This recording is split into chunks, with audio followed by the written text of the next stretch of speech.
practice what we exactly started. Initially we would have started with all zeal, with all spirit, with all interest, thinking that we are really, achieving something. But at the end of the day, when we just look back, we started somewhere and we ended up somewhere. So rather than being a monotonous style of living, it's better to switch over to something else where it keeps us always in a mood of activeness or in some activity.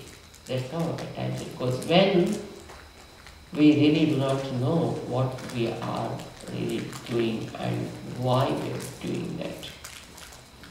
So doing is important. Knowing what we are doing is also more important than really doing it. Very good number of volunteers are here. Those are committed to do something, some sort of service. So we felt it is always better to make them understand, if not in detail, at least as a bird's eye view, if we know what we are really doing and what they mean for us, I think it will be always better.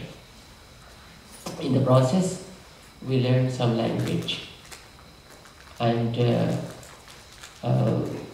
we know the real meanings of the slokas we chant and so on.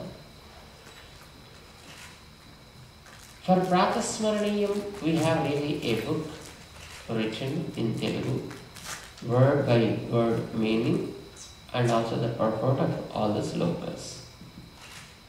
For Pratasmaraniyam, it's available as Suprabhata Prarthana.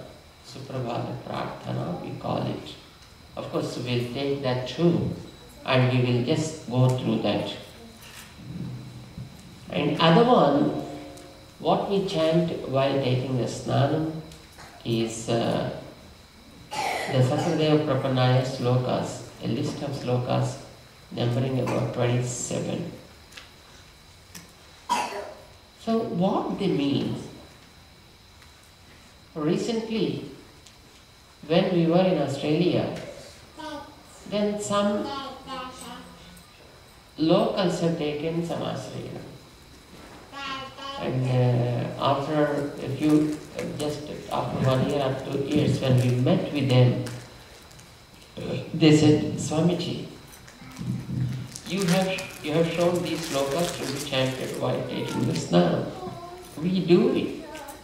We do that part. But I don't know what it is. And I don't know why it is. So could you explain something about them so that we feel involved? They asked us. We felt it is real need. In fact, even for our people also, because they feel, if it is a sloka, they feel, it's something holy. So we read, not really knowing why and what it is. I'm sure if we really know what exactly we are doing, we may be able to pass on the message to many more devotees and make them also involved in so many activities. And thus, we really can be of some use to the society we live in. Even otherwise we are trying to do. But if we really know the stuff, then I am sure that we will be able to take the message to more number of devotees, to the masses, and we can really involve them all in the activity. That's what we are trying to do during this session. There's so many people, again, when we were in the recent tour, asked us, like Swamiji, those who are coming to us mostly are Telugu speaking people. And not only that, even we have our parents, we have our grandparents who also come with all curiosity and interest to know something here. In India, it may not be possible. But even coming here also, when they come to programs like this, when the things are in English, they are missing a lot. And other people, I think they are really able to make things on their own. Like when the other language people conduct their activities, they conduct in their own languages. And we are often, going with English, and somehow they are neither there nor here. So that's how things are going on. So can you find out some way for it? That's what many people asked. True to some extent, no doubt. But are we really just trying to confine this message or this sampradaya to only a limited group of people, to only a limited language people, or a limited race of people? Is the sampradaya what is given to us by our great acharyas? Is it just limited to only a place, only a group, only some section, some part of the society? Or is it just open for everybody?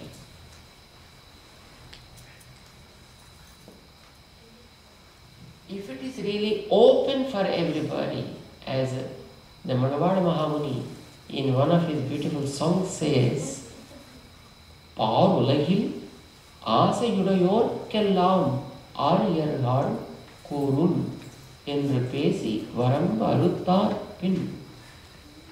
In Upadesharatnamala, he sings in one of his Tamil poems, in the wide spread world, whoever is interested, whoever is a real seeker, ஆசையுடையோர்க்கு, that's the qualification. No other qualification, he said, except desire.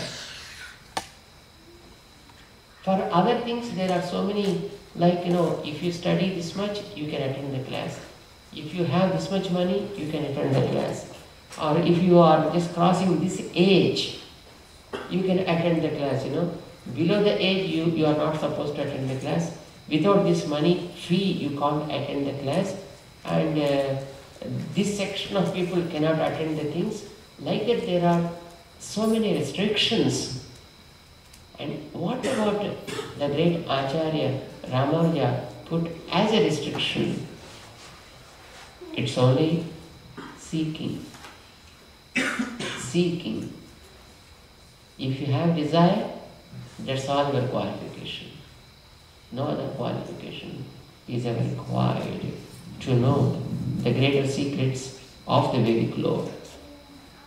That is what they said. But are we really like that? Is a $1 million question now. Are we committed for that? Is a $1 billion question then.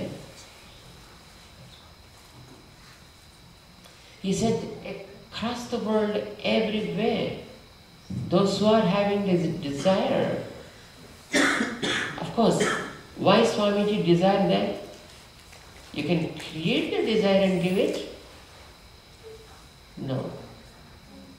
Probably they did not take, that much risk to create the desire and then start arguing with people and convince them like anything and then give.